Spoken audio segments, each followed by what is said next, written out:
Not everything can be goated. I think that's a pretty simple concept that everyone should be walking around with in their head, especially when it comes to anime. Now, I was doing my thing, making scripts and all of that, and I was going to make a bunch of individual videos on all of the anime that I will be talking about here today. But I was having trouble getting enough material together for them to really talk about them in any sort of meaningful way that would be good content for the channel and respectable content to hand you, the viewer. So instead, I decided why not make an anime shish kebab and stick them all on the same spit and roast them all at the same time. I figured that would be a much more fun and worthwhile version of this video than doing the short little individual breakdowns that are probably a little verbose just to hit a proper runtime. Especially considering these are all anime that I have dropped and am no longer watching. So here we go. Crimson's grab bag of bad anime. Summer edition. Disclaimer! Just because I don't like the show does not mean you're obligated to feel the same. It's called having taste, and if you like one of these shows, more power to you. I genuinely hope you have a fantastic rest of your summer season watching those shows. Don't let the opinion of a pretentious curmudgeon like me ruin your fun. But with that said, let's get into this.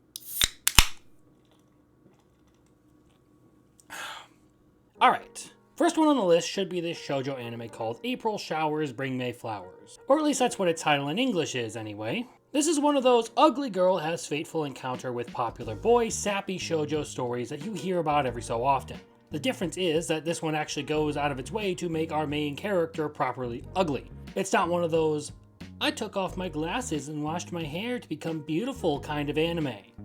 No, this girl is pretty mid in the looks department. She got all her visual attributes from her parents, and that's not a good thing for her.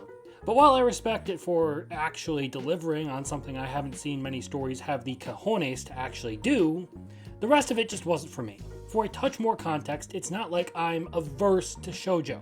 I actually spoke very highly of Honey Lemon Soda not too long ago. But they usually aren't my cup of tea. Makes sense though, because shoujo stories are often written for a demographic I most certainly do not fit into. Japanese teen girls. So in a season where I am stuffed to the gills with incredible options for anime, being one of the lukewarm options just isn't gonna cut it. That's it. It was just too girly for me, and I don't have any other qualities that I get out of the show that I really want to watch it for. However, this next entry makes even that seem like a 3-course meal from a high-end restaurant. Scooped up by an S-rank adventurer would be jealous of the vibrance of the average glass of tap water. It's a story we've seen done 100 times at this point. OP guy pisses off party leader because he's OP.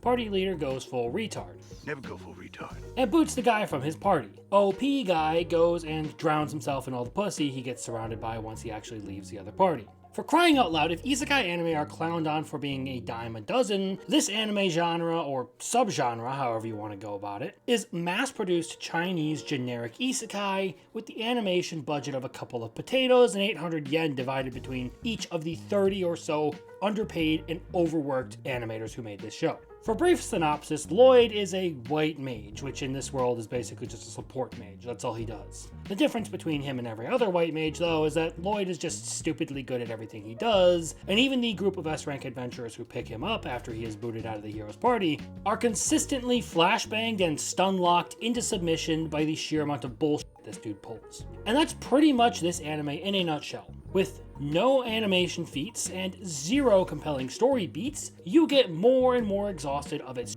shit with every passing episode. The plot's been done to death. It doesn't innovate on a genre that is effectively the same story every time, like they're all made out of the same cookie cutter mold. And its sense of humor is always just, Lloyd totally just did the thing that we thought was impossible, and still has no self-worth. Moving on to the third item on the list, we have shit Naruto. Tougen Anki was a series that I initially held in high esteem. Episode 1 opens on a brought a gun to a knife fight moment where Shiki uses his powers to create magic firearms, while trying to nuke the dude who just killed the man who raised him. It was cool, compelling, and made me excited to see where it would go, even in spite of the very heavy use of CGI to supplement the animation. It certainly had potential, if you ask me, back when I had just watched episode 1. But this experience was, for me, like biting into a chocolate-covered turd, because anything past episode 1 just got progressively more irritating to me. The forced Naruto-Sasuke-esque rivalry, the mashup of the Chunin exam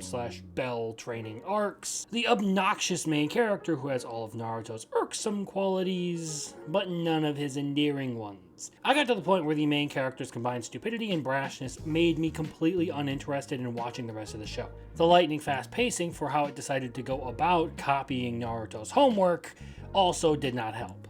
Shiki and his companions act like jackasses the whole way through, and they feel like too much quirk and not enough literally anything else.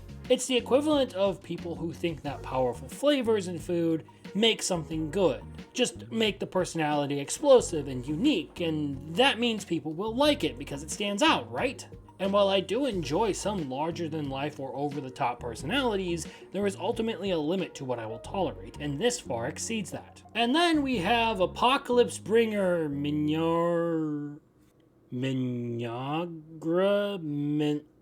Apocalypse Bringer Vic Mignogna. Kakarot, how much do you love your son? Okay, I admit it. I have a personal vendetta against this series after reading a few of the light novels and not liking the direction that the story was heading. But I figured I could give the anime a chance to change my mind on the series. It didn't. I mean, aside from struggling in the animation department, I don't think there's anything particularly egregiously wrong with it. I just ended up having a problem with where they were ultimately going to go with the story later on, steering quite a bit away from the 4X strategy game premise that initially sold me on the whole thing, and diving headlong into several other game concept styles. The anime doesn't do itself any favors, really, because it's not exactly good at comedy, and it's not a thrilling nation-building experience. If Tougen Anki was Naruto, then this is Overlord. Takuto and Atto were never particularly amazing characters in the novels, but it kind of became apparent to me that they were especially bland while watching the anime, and the same kind of extends to the rest of the cast. They're as plain as cardboard and as empty as Sung Jin-woo. They're pretty much basic archetypes and meant to fill roles, carry out plot contrivances, and not much else. So yeah, that's pretty much it. These are all the anime that I have dropped so far, and the ones that I haven't particularly enjoyed in short form answers as to why I didn't. I wanted to try a new video format for this, screw around with some stuff, do a little bit more comedic stuff, because I do enjoy doing stuff like that. And if you're really interested in hearing a lot more of my anime opinions, I do a live show every Saturday night, where I actually talk about all of the anime that I watched in the week, and what I thought of their episodes. But hey, if you like this video, like it. And subscribe, maybe. If you don't, I'll steal your dog.